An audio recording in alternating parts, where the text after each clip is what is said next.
Good morning. Good morning. Do you need another cup of coffee?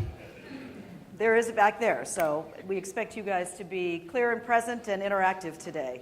So welcome to the U.S. Chamber of Commerce on a Friday chilly morning before Thanksgiving. And so if that's the presence of everybody here is an indicator of interest on that kind of a day, we welcome you being here. I thought my job, because his job is to tell you what you all are doing here, and I'm not going to steal that thunder. What I thought I would do is provide the context of why it's so important that you are here. Back in 2005, I was actually in government at the Department of Energy. And some of you may remember Hurricanes Katrina and Rita that ripped through the Gulf of Mexico. And at that time, it was August of 2005. It is seared in my brain. I was appointed to lead the recovery effort on the energy side. And gasoline spiked to $4.50. Every member of Congress was screaming at me, and my inbox was full, as was my voicemail. But we knew at the Department of Energy that with the partnership with industry, our Strategic Petroleum Reserve, that we were going to be able to get the price of gasoline back down and the energy market rolling again, the oil market.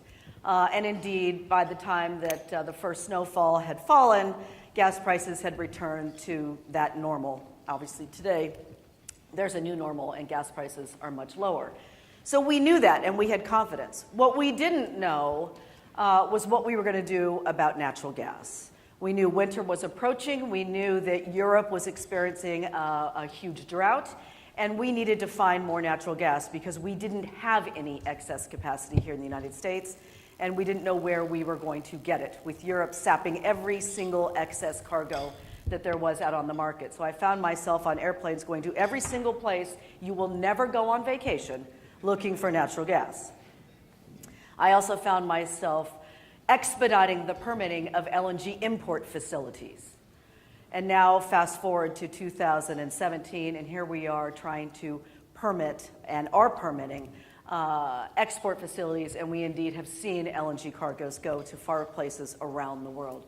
So what a remarkable change in a short amount of time. When we formed the Global Energy Institute here at the U.S. Chamber of Commerce, we founded it on a principle of insecurity. We were running out of oil. We were dependent on people that didn't like us so much, and we didn't know where we were getting more natural gas. And now here we are today in an era of abundance and looking to form partnerships with countries all around the world to better their lives, increase the amount of energy that we provide around the world, and indeed we will actually be a global energy superpower. So it is a testament to everybody in this room, your interest, because we have abundant resources here. The U.S. is going to be a net exporter of natural gas and oil, and we are on the global stage to stay. And that's good news for us as a country, from an economic standpoint, a national security standpoint, and now we can foment and strengthen relationships all around the world. So we were delighted to be asked to be a partner. We happen to have a great room, so we're happy to host today. But more importantly, we want to see these relationships strengthen and our ability to improve the quality of life for people around the world based on an industry in the United States that is the most innovative, safe, and environmentally astute industry in the world. So welcome, and let me turn it over to my great good friend, Tom. Thank you. Thank you very much, Karen, and welcome. Welcome to the U.S. Chamber. It's a pleasure to have the U.S. Chamber, the Global Energy Institute as a partner.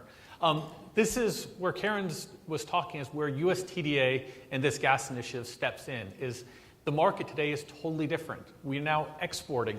We have done a very good job of figuring out how to get the resources out of the ground, but now we're looking around the world at the infrastructure that needs to be built in emerging markets around the world, whether it's import terminals, new gasification units, gas-fired power plants. And that's what we've done here today, and we'll talk about the launch initiative a little bit later. But that is the heart of why we've brought industry together with the U.S. Trade and Development Agency, our industry partners, the World Gas Conference, LNG Allies, and our industry partners around the country to figure out how do we come together as a government and as an industry to make sure that the new off-takers for this gas, this completely renewed sense of the U.S. gas industry, has new off-takers and people that were looking to buy the U.S. LNG. And this is the heart of it. And I appreciate everyone. I thank the partners. I also want to recognize the people who have come here, some of our distinguished guests. Congressman Bill Johnson from Ohio, who's a member of the Energy and Commerce Commission. Thank you very much. John McCarrick, Deputy Assistant Secretary for the Bureau of Energy Resources of the State Department. Ian Steff, Deputy Assistant Secretary for Manufacturing at the Department of Commerce. Thank you. And Vincent DeVito, Counselor to the Secretary for Energy Policy at the Department of Interior.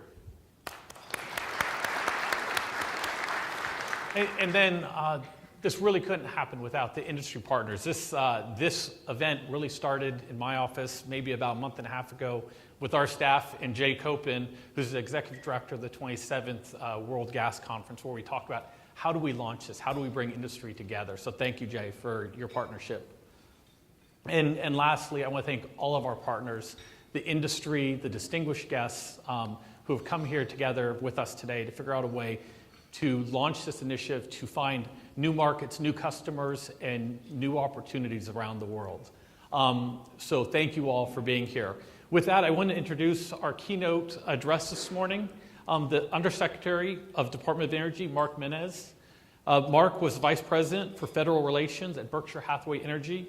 He was also a partner at Huntington Williams, heading their energy practice, and was Chief Counsel of the House Committee on Energy and Commerce.